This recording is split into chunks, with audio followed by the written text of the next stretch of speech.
Hi friends, Dwarkadhish channel కి స్వాగతం సుస్వాగతం. ఫ్రెండ్స్, దక్షిణాసియా రాజకీయాల్లో ఇప్పుడు పరిస్థితులు నీరుగప్పిన నిప్పులా ఏమన్నా మారుతున్నాయా?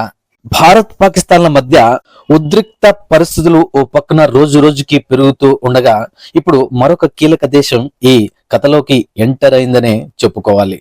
అది ఏదీ కాదు, భారతదేశానికి ఈస్ట్ లో ఉన్న బంగ్లాదేశ్. ఇటీవల చోటు చేసుకున్న పరిణామాలు పాకిస్తాన్ కి షాక్ ఇచ్చేలా ఉన్నాయి.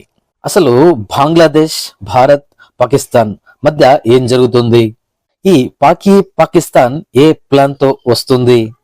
అతి ఎక్కువ ముస్లింస్ ఉన్న బంగ్లాదేశ్ ఏ వైపు నిలబడింది?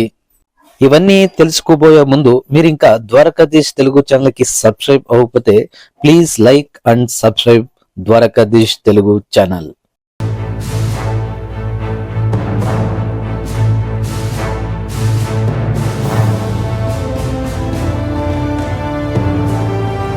ఫ్రెండ్స్, భారత పాకిస్తాన్ మధ్య దౌత్యపరమైన సమస్యలు కొత్త విషయమేమీ కాదు. ఇందులో దౌత్యపరమైన సమస్యలు అంటే చాలా మందికి తెలిసే ఉంటుంది. తెలియని వాళ్ళకి చెప్తా ఫ్రెండ్స్. దౌత్యపరమైన అంటే దేశం మధ్య జరిగే అధికారిక సంబంధాలు, చర్చలు, వ్యవహారాలు అన్నమాట.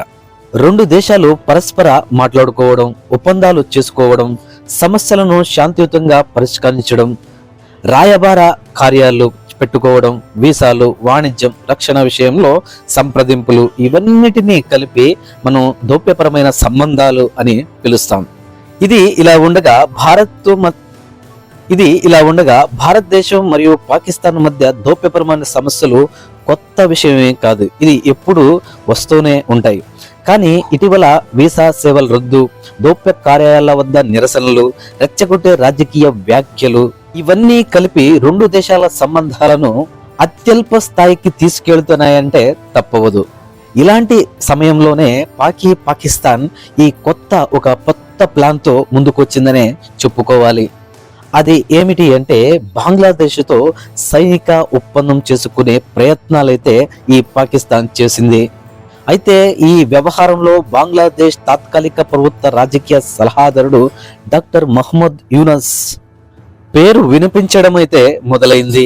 ఇదే సమయంలో పాక్ నేతలు బంగ్లాదేశ్ పై ఎవరన్నా చేయేస్తే మేము ఊరుకోము అంటూ రెచ్చగొట్టు వ్యాఖ్యలైతే చెప్పారు. ఇలా చెప్పడం వల్ల పరిస్థితి మరింత టెన్షన్ గా మారిందనే చెప్పుకోవచ్చు. దీంతో ఏ క్షణమైనా ఏమైనా జరగొచ్చా అనే భయం అందరిలో మొదలైందనే చెప్పుకోవాలి. బంగ్లాదేశ్ నుంచి ఓ స్పష్టమైన పాజిటివ్ స్టేట్మెంట్ అయితే వచ్చింది.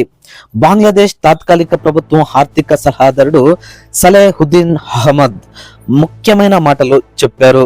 బంగ్లాదేశ్ కు భారత్ తో సంబంధాలు చెడగొట్టుకునే ఎలాంటి ఉద్దేశం లేదు.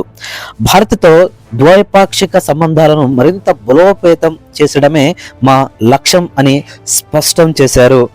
అంతేకాదు, దేశ ఆర్థిక స్థిరత్వంపై తాత్కాలిక ప్రభుత్వం పూర్తి దృష్టి పెట్టిందని చెప్పారు.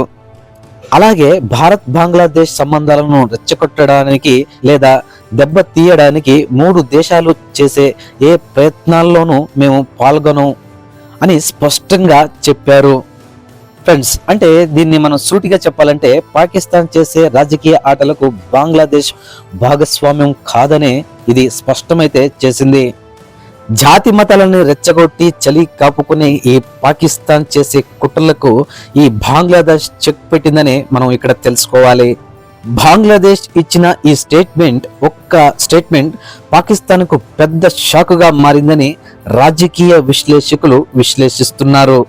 ఇదే సమయంలో మరో కీలక నిర్ణయం కూడా బంగ్లాదేశ్ తీసుకొచ్చింది. బంగ్లాదేశ్ భారత్ నుంచి 50,000 మెట్రిక్ టన్నుల బియ్యం దిగుమతి చేసుకోవడానికి నిర్ణయించుకుంది.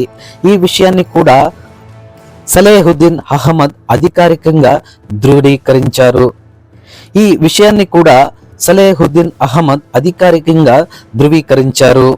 ఇది ఇరు దేశాల మధ్య ఆర్థిక సంబంధాలను మరింత బలోపేతం చేసే అడుగు అని చెప్పవచ్చు. భారత్ నుంచి అవసరమైన వస్తువులను దిగుమతి చేసుకోవడంలో ఎలాంటి అడ్డంకులు ఉండవని ఆయన స్పష్టమైతే చేశారు. దీంతో ఇది ఖచ్చితంగా పాకిస్తాన్ కు బ్యాడ్ న్యూస్ అనే మాట వినిపిస్తుంది. ఫ్రెండ్స్, ఒకవైపు నిరసనలు, వీసా సమస్యలు, దౌత్య ఉద్రిక్తలు కొనసాగుతున్నా మరోవైపు బంగ్లాదేశ్ నుంచి వచ్చిన ఈ వ్యాఖ్యలు భారత్కి అనుకూలంగా మారాయి అనుకోవాలి. ఇవి దక్షిణాసియాలో శాంతి, స్థిరత్వం, ఆర్థిక సహకారానికి మంచి సంకేతాలుగా చెప్పుకోవచ్చు. ముందు రోజుల్లో ఈ పరిణామాలు ఏ మలుపు తిరుగుతాయో, పాకిస్తాన్ తన వ్యూహాన్ని మార్చుకుంటూ మళ్ళీ ఏదన్నా తెగబడుతుందా, లేదా ఈ ఉద్రిక్తలు మరింత ఏమన్నా పెరుగుతాయా అన్నది మాత్రం ముందు వేచి చూడాల్సిందే. ఫ్రెండ్స్, మీకు ఈ వీడియో నచ్చితే లైక్ చేయండి, కామెంట్స్లో మీ అభిప్రాయాన్ని చెప్పండి, ఛానల్ని సబ్స్క్రైబ్ చేసుకుంటూ మాత్రం మర్చిపోకండి.